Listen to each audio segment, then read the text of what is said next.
Okay, I'm Virginia Kunz, and I'm Virginia Pollard Kunz, the oldest child in the Pollard family. And I was born in the year 1921, so as a result, I remember all my brothers and sisters, their birthdays, the place of their births, and their entire life, all the little things that were funny and important and sad. I especially remember Theron because I was getting older when he was born. I was around 10 or 11 years old. Theron was born in Emmett, Idaho, and he was born on February 5th. I don't remember the year, but he has a record of that. He was born in a little house on the south side of Emmett, Idaho. And I remember the day very well. My brothers and sisters, no, I didn't have any sisters then. I had 2 other brothers before Theron was born. We were taken down to the neighbor's house to stay during the day while my mother was getting prepared for the big event, Theron's birth. We stayed there throughout the day, and then when they finally brought us home, I was very thrilled and delighted when I walked to my mother's bedroom, and there she had a beautiful new baby boy. And I mean, Theron was really a beautiful baby. He was very attractive as a newborn. And when I walked in the bedroom, our grandmother was holding him, and our mother was very happy that the event was over and that she had another little son. And from the very start, Theron was a very special little boy. As he grew up and got older in that little house where he was born, he showed all the appearance of being very handsome. He had curly hair and dark brown eyes and a very radiant personality. He was very energetic, and he was a lot of fun in our family. We certainly enjoyed him. We lived in that house for a while. Mother and Father were involved in church work. Father was the director of the chorus there, the choir, and Mother sang in the choir. She had a beautiful singing voice, and so she did a lot of solos in the church, in the community, and sometimes even over the radio with a trio of sisters. So I feel that Theron inherited his singing voice and some of his acting talents from our mother, because she was outgoing and she had a lot of ability to act. And so Theron kind of inherited this ability to get before the public and do these kind of things. The first time he was ever brought before the public, I have told him this story numerous times, so it's not new to him. My mother wanted to do a solo for the Relief Society. She was asked to do an entertainment number for the birthday of the Relief Society. And it was going to be for the entire ward, husbands, children, mothers, everyone. So she decided to do a number in which she was going to dress up like a Negro mammy and sing to her little baby son, that she was going to dress him up like a little pickaninny. And with his beautiful curly hair, he was all blacked up, he did the part very well. She got up and sang Kentucky Babe with him in her arms. And she made such a hit that they called her back for an encore. And so she sang the number Mighty Like a Rose. She sang this to her little son. And Theron acted like he was enjoying every minute of it in front of this big crowd. And they had such a good time up there on the stage, and they were so relaxed and did the number so well that they were called back for another encore. My mother had only prepared 2 numbers. So she grabbed a stool and set Theron on the stool, and then they drew the curtains back just long enough to show him. And Mother and Theron got a standing ovation, and that was Theron's first public appearance, and he thoroughly enjoyed it. So from that moment on, he liked to be before the public, entertaining and performing, and I believe that's the start of his career. And he has followed very well through his life in this career of singing and entertaining the public. He has a lot of talent. I've always been proud of the talent he has. Can you stop for a minute so I can think another phase of his life? Okay. See, I just can't go on and on. Did it stop? Well, Theron, you were one of 3 brothers in the early days of your life, and then you became one of 8 children. And I remember a lot of the things you and your brothers did together. You were always roaming around the fields and running around. You had a dog, and you were always fighting and arguing and going places together, and I guess it was fun being one of three brothers. But one big event in your life that I think you'd like to hear about is when we moved from Emmett, Idaho to Salt Lake, which was one of the biggest events in our life, because we had to go over rough roads that were dirt roads, and our father got a big trailer house to put all of our belongings in, and he pulled it behind a car. And all the way to Salt Lake, we had many breakdowns because he had flat tires, car trouble. We even had to spend the night out on the desert because Dad had to hitchhike into town to get a new part for the car that had broke down. So there we all were, parked out there in the middle of the desert with all our belongings and all of the children. And so our mother made a big fire out on the desert to keep us warm all night and to keep animals away, to keep us feeling comfortable until our father could get back to get us started again. That trip took us several days, and we thought we'd never make it.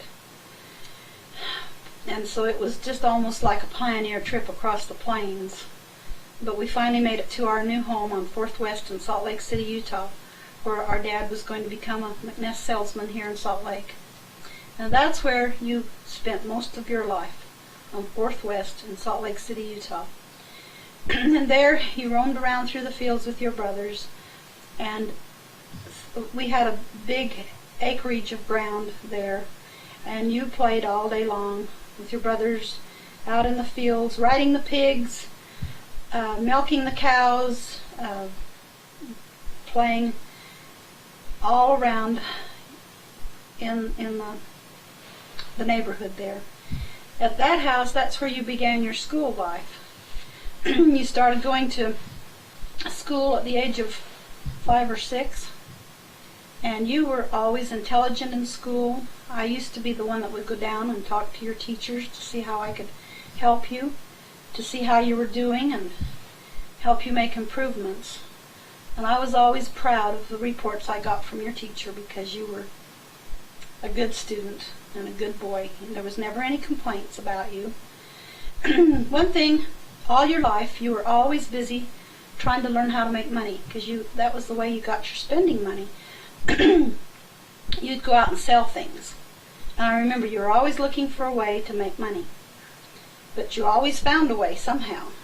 You'd sell anything you could get your hands on. And it seemed like you always had money because you knew how to go out and sell. And after you graduated from the grade school, which was Blaine's school that you attended on 33rd South, then you started going over to Granite High. And you were really active in your school life there because you participated in the plays and shows and things they had. You did some stagehand work, and I think you probably did some work in some of their musicals. And one big event that I thought was one of the most important in your life was when you went up and sang the tabernacle with the tabernacle choir and the organ, a solo, because you had a good voice and you were picked to do this because you were a good singer. And I was really proud of that event in your life. Something I think that you should always remember as being a great time. And you received a lot of praise for the good work you did in singing with the tabernacle choir, that solo. Don't shut off a minute now.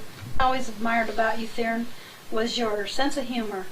And the whole family always enjoyed your sense of humor because you brought a lot of fun into our lives. And if anybody was depressed, you were always willing to bring some fun into our lives and have a joke or a trick or something to play on people so that the depression didn't last. You were always fun to have around because we knew that you were going to be making everybody feel good no matter what the situation.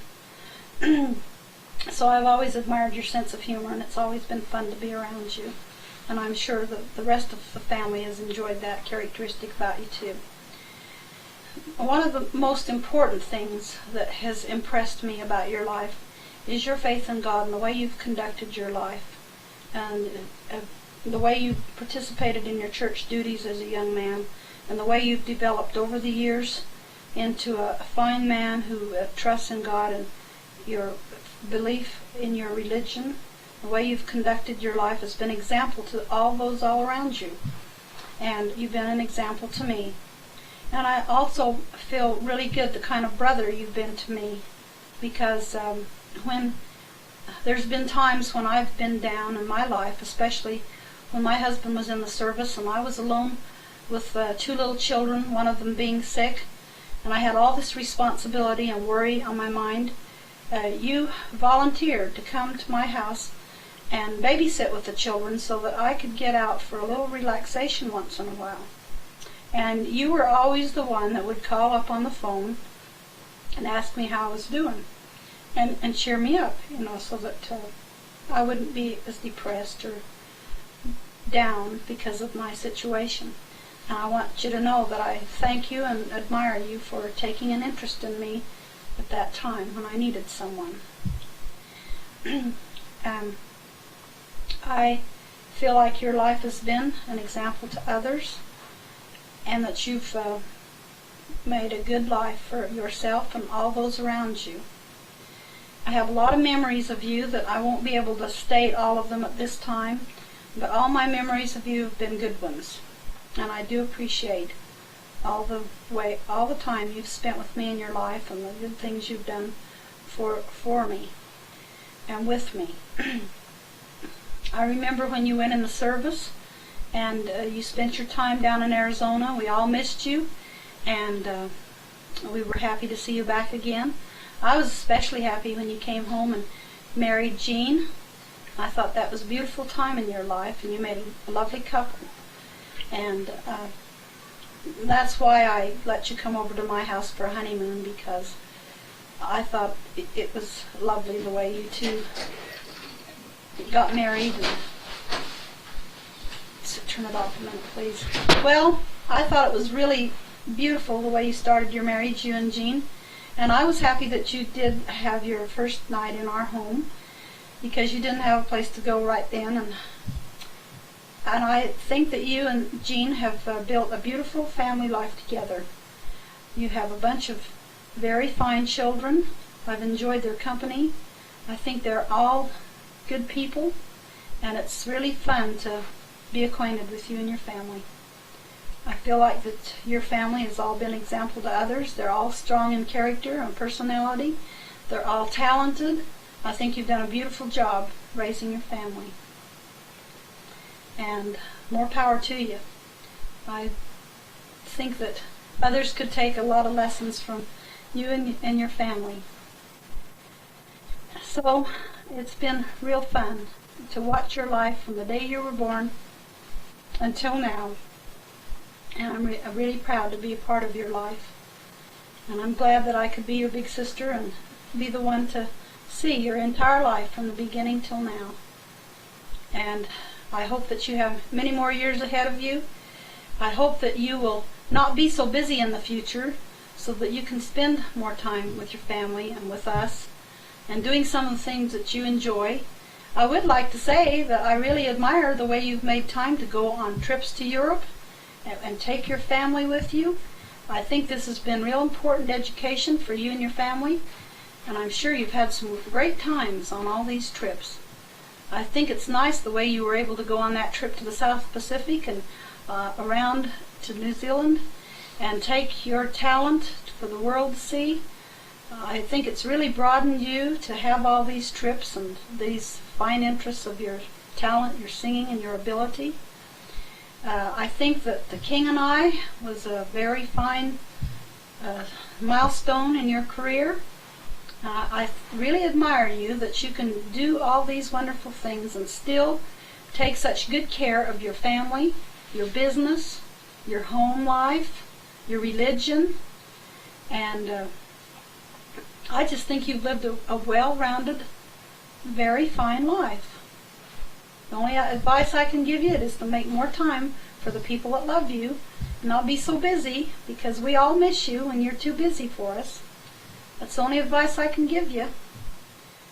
But I'm really not the one to give you advice. I'm just telling you that I miss you and I'd like to see more of you and your family as well.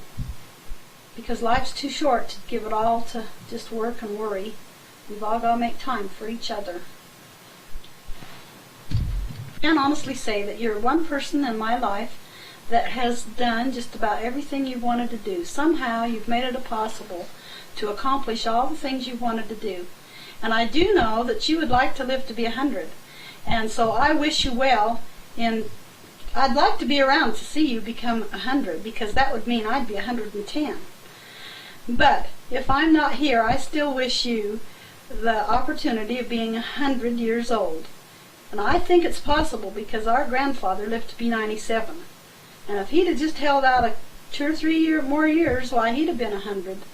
So you're just going to hang in there and keep on being active and doing all the things that's important in your life, and I think you'll make it to be 100. And I wish you well in the rest of your life, your career as a businessman, a father, a husband, and I certainly want to see you find time to be a brother and come around more often, because we miss you. I want to say happy birthday this year, and many, many more happy birthdays to come. And I hope that you can continue in your life doing all the things that are important to you with good health and good cheer. And I'm sure all the rest of the family wishes you the same kind of things in your life. So happy birthday, and hope I see you soon. For the whole family, when we say that we all love you and admire you and wish you many more happy birthdays. I understand it's your goal to live to be 100, and I hope and pray that you can. I would like to be around to see you be 100, because I would be 110. But in case I'm not here, I hope you reach your goal. And I think you can, because our grandfathers both lived to be in their 90s, especially Grandfather Asbury, who lived to be 97 years old. If he'd have hung on for 2 or 3 more years, why, he would have made it to 100.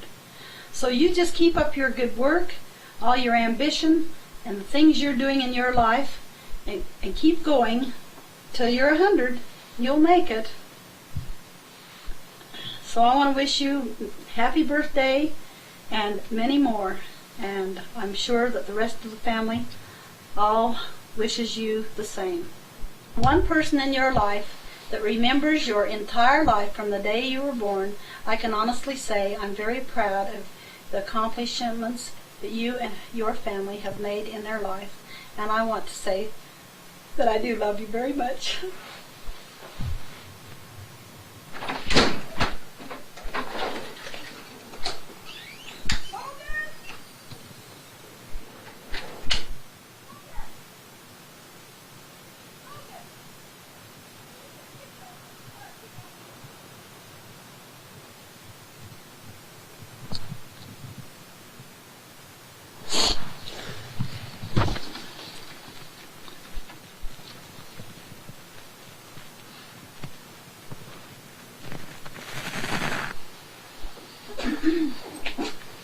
Getting enough light? Yeah. Let's see, there might be some in here. Oh, now we've got.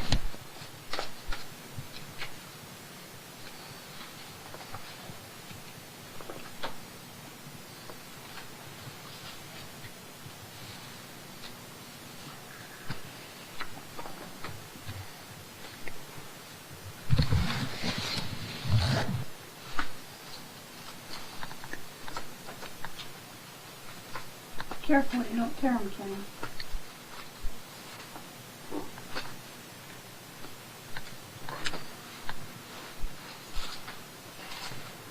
Picture of him as a child, as a baby, you know, a little toddler, and then this is my most favorite picture of him as a young boy, and then that one where he's autographed it is my most favorite one of him as a grown-up person.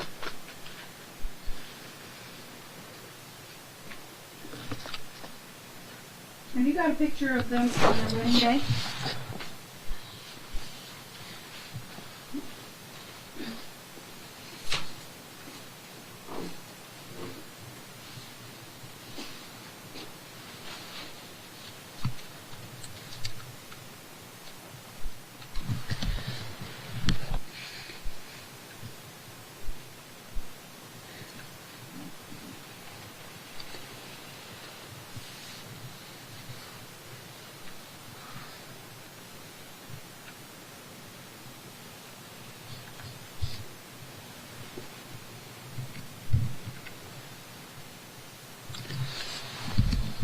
Yeah.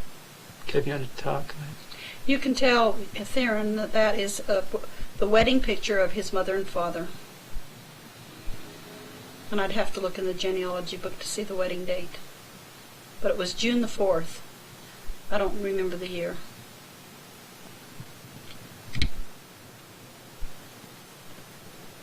This is D. Pollard, signing off. Thank you very much for joining us, and see you later.